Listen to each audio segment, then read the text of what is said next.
नमस्कार, मी डॉक्टर श्रावण ड्रॅपनवाड, प्रदेश सचिव, महाराष्ट्र प्रदेश काँग्रेस कमिटी। आज रविवार दिनांक 7 जुलै 2024। आज या पत्रकार परिषदेतून मी असं जाहीर करतो की आगामी मुखेड विधानसभा मतदारसंघाचा आमदार हा 100% महाविकास आघाडीचाच होईल। विशेषतः ही जागा काँग्रेसकडे असल्यामुळे काँग्रेसचा आमदार हा येत्या काळामध्ये मुखेडचा दिसेल आणि या विधानसभा मतदारसंघासाठी मी पक्षाकडे दावा करणार असून पक्षाने मला आदेश दिल्यास 100% मी मुखेड विधानसभा मतदारसंघातून माझ्या युवा कार्यकर्त्यांच्या मदतीने यशस्वी होऊन या ठिकाणी विजयी झाल्याशिवाय राहणार नाही असा मला आत्मविश्वास आहे। मुखेडमध्ये अनेक समस्या आहेत, परंतु आतापर्यंतच्या लोकप्रतिनिधींनी त्या समस्या सोडवल्या नसल्यामुळे आज मला या मुखेडची सेवा करण्यासाठी पुढे यावंसं वाटतंय। विशेषतः मुखेड हा डोंगरी तालुका असूनही आतापर्यंत डोंगरी तालुक्याच्या कुठल्याही सवलती मिळत नाहीत। याला लोकप्रतिनिधी कुठेतरी कमी पडत आहे। मुखेडमध्ये MIDCची उणीव आहे, त्यामुळे हजारो कामगारांना इथे काम मिळालं असतं आणि जे हैदराबाद, मुंबई, पुण्याला स्थलांतरित होतात ते येथे थांबलं असतं। त्याशिवाय मुखेड तालुक्यात सिंचनासाठी भरपूर वाव असून सुद्धा सिंचनाचे कसलेच प्रोजेक्ट या ठिकाणी आणले जात नाहीत।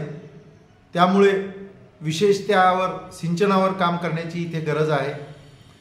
विकासाचे मुद्दे हे कुठंच पाहिले जात नाहीत, फक्त लोकप्रतिनिधी हा फायद्याचाच तेवढा बघतो, परंतु मुखेडच्या विकासासाठी कुठलाही नवीन प्रकल्प किंवा उद्योग कारखाना या मुखेडमध्ये आलेला नाही। त्याचं फार वाईट वाटते। म्हणून या ठिकाणी मुखेडमध्ये आमूलाग्र बदल करण्यासाठी आता नवीन प्रकारे नव्या दमाच्या कार्यकर्त्यांच्या जोरावर नवीन फळी उभी करून या ठिकाणी नव्याने लोकप्रतिनिधी नेमणे फार गरजेचे आहे। 91 विधानसभा मतदारसंघातून महाविकास आघाडीकडून काँग्रेसला जर तिकीट मिळालं नाही तर आपली भूमिका काय? महाविकास आघाडीचा या ठिकाणी 100% यश मिळणार आहे, परंतु महाविकास आघाडीमध्ये काँग्रेसला जर जागा मिळाली नाही, जर ही जागा शिवसेनेला गेली तर मी 100% शिवसेनेचं काम करेन, महाविकास आघाडीचं काम करेन, एवढं या ठिकाणी मी तुम्हाला 100% विश्वास देतो। या ठिकाणी विद्यमान आमदार भारतीय जनता पार्टीचे आहेत। त्यांची संघटन हे त्यांनी विविध पातळीवर खूप मजबूतीनं बांधलेलं होतं, परंतु तरीसुद्धा काँग्रेसची धोरणं यामुळे गेल्या लोकसभेमध्ये जनतेने निवडणूक हातात घेऊन या ठिकाणी 38,000ची लीड गेल्या वेळेस होती आणि ती लीड 38,000ची 4,000वर आणली, म्हणजे 34,000 मतदानाची लीड आम्ही कमी करू शकलो।